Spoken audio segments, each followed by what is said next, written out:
7, Toby the Tram Engine. Story 3, Dirty Objects.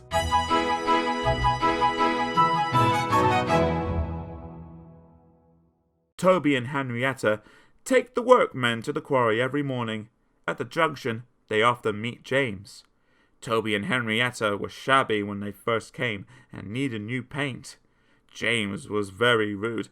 "Ugh, what dirty objects," he would say. At last, Toby lost patience.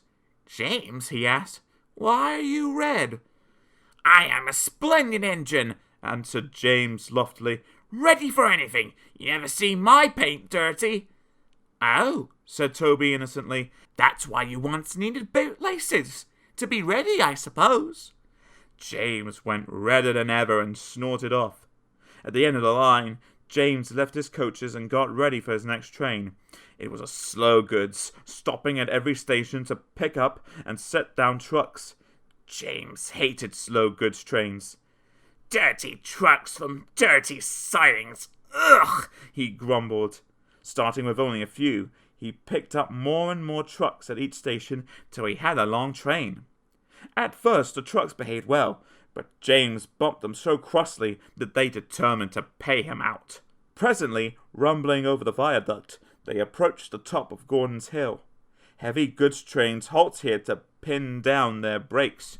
James had had an accident with trucks before and should have remembered this. "Wait, James, wait," said his driver, but James wouldn't wait. He was too busy thinking what he would say to Toby when they next met. Too late he saw where he was and tried to stop. "Hurrah! Hurrah!" laughed the trucks, and banged their buffers. They pushed him down the hill. The guard tightened his brakes until they screamed. "On! On! On!" they cried. "On! On! On!" yelled the trucks.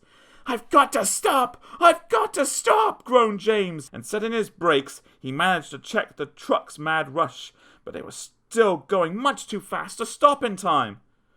Through the station they thundered and lurched into the yard. James shut his eyes. There was a bursting crash, and something sticky splashed all over him. He had run into 2 tar wagons, and was black from smoke box to cab. James was more dirty and hurt, but the tar wagons and some of the trucks were all to pieces. The breakdown train was in the yard, and they soon tidied up the mess. Toby and Percy were sent to help, and came as quickly as they could. "Look here, Percy," exclaimed Toby. "Whatever is that dirty object?" "That's James, didn't you know?" "It's James's sheep," said Toby thoughtfully. "But James is a splendid red engine, and you never see his paint dirty." James shut his eyes and pretended he hadn't heard. They cleared away the unhurt trucks and helped James home.